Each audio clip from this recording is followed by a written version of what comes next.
ये आपको मैंने कुंडली में बताया था इनका डेट ऑफ बर्थ। पहले कुंडली में बताया था 31/8/1975 है। दूसरी बात बताया था 5:32 है, नई दिल्ली डेट ऑफ में जन्म हुआ है। सबसे पहली बात, ये मुंबई में एक एक्टर है, फिल्म इंडस्ट्री में है। इनके बारे में ही मैंने लग्न कुंडली और चलित कुंडली में वर्णन किया पिछले वीडियो में। पिछले वीडियो में ये भी मैंने आपको बताया कि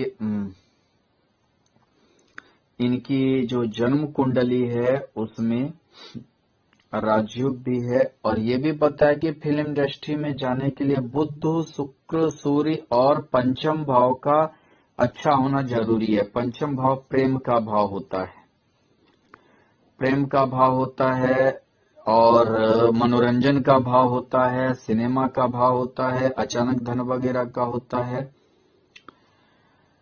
ऊपर से यहाँ शुक्र का अष्टम होना सूर्य के साथ यश मन प्रतिष्ठा सूर्य ही देता है।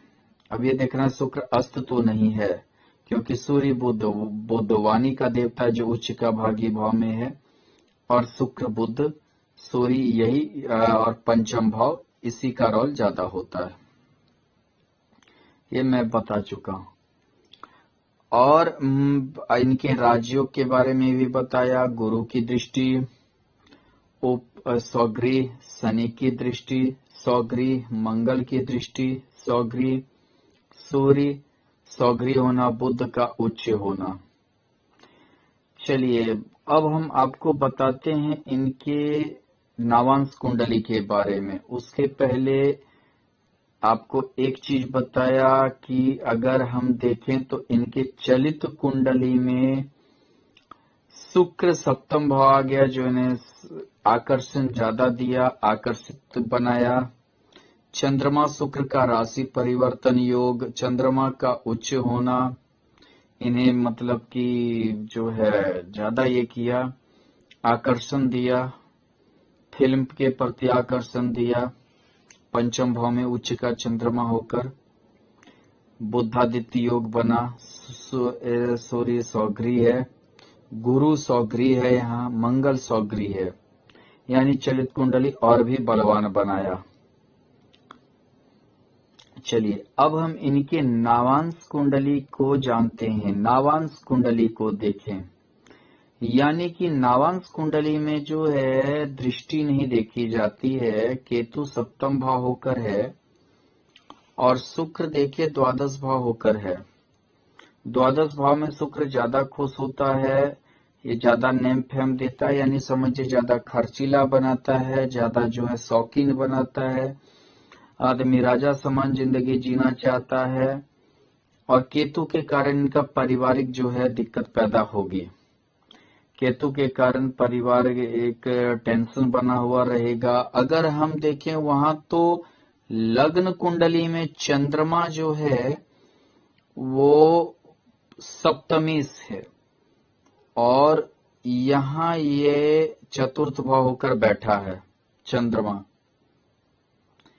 दूसरी बात क्या है कि यहाँ देखिए राहु, यहाँ केतु विराजमान है, जो पति पत्नी के बीच में बिखराववादी पोजीशन लाएगा, वैवाहिक जीवन खराब करेगा।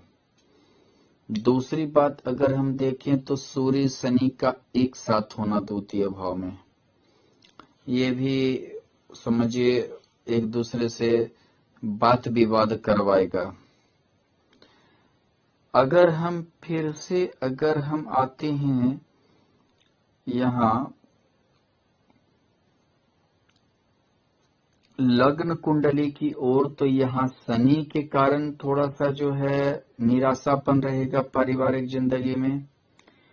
शनि और बुध नापुंसक ग्रह कहलाता है। नापुंसक ग्रह के कहने का अर्थ है शनि में आलस्य, हर चीज में थोड़ा सा जो है वो नीरस प्रवृत्ति का ग्रह होता है। सप्तम इसका षष्ठ भाव में होना ये एक खराबी है।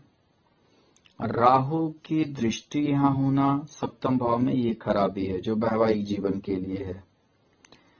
अगर हम यहाँ देखें तो अगर नावांश कुंडली की ओर देखें, ये राहु यहाँ एक दूसरे पर बिलीव नहीं होने देगा। शनि थोड़ा सा नीरसता लाएगा, दूरी बनाएगा, किसी न किसी कारण बस जो है वैवाहिक जीवन में डिस्टर्ब करेगा, चाहे किसी को बीमारी हो जाए या काम के धंधे से काफी व्यस्तता रहे, ये सब योग बनेंगे। दूसरी बात, यहाँ सप्तमी चंद्रमा का पापकर्तरी योग में होना, द्वादश में मंगल होना, द्वितीय में शनि होना, पाप ग्रह होना, ये भी मानसिक परेशानी का कारण बना। उसी प्रकार से नावांश कुंडली में देखें तो केतु के कारण जो है विश्वास का कमी पैदा हुआ। दूसरी बात क्या है कि यहाँ शनि सूर्य के साथ होना, षष्टाष्टक योग, अपने घर से षष्टाष्टक योग में होना, यह भी विवाह के लिए अच्छा नहीं हुआ। लग्न का जो सप्तमेश है, हालांकि वो चंद्रमा ठीक है, अच्छा है, लग्नेश होकर है चतुर्थ भाव में, लेकिन यहाँ शनि केतु फिर भी डिस्टर्ब किया। थोड़ा खर्चीला प्रवृत्ति रहेगा, राजा के समान जिंदगी जीना चाहेगा। शुक्र यहाँ द्वादश की ओर चला गया है, लेकिन पारिवारिक खटपट जरूर रहेगा। हो सकता है डिवोर्स का भी योग बने, या एक दूसरे से ना मतलब कि अच्छा तालमेल रहे इनके जीवन में, ऐसा हो सकता है। या किसी और की भी एंट्री शनि करवा दे, अपने से किसी बड़ी स्त्री का, डिवोर्स स्त्री का, या समझिए कि किसी और की एंट्री ये करवा सकता है जीवन में, जिसके कारण से पारिवारिक खटपट हमेशा बढ़ेगी। धन्यवाद।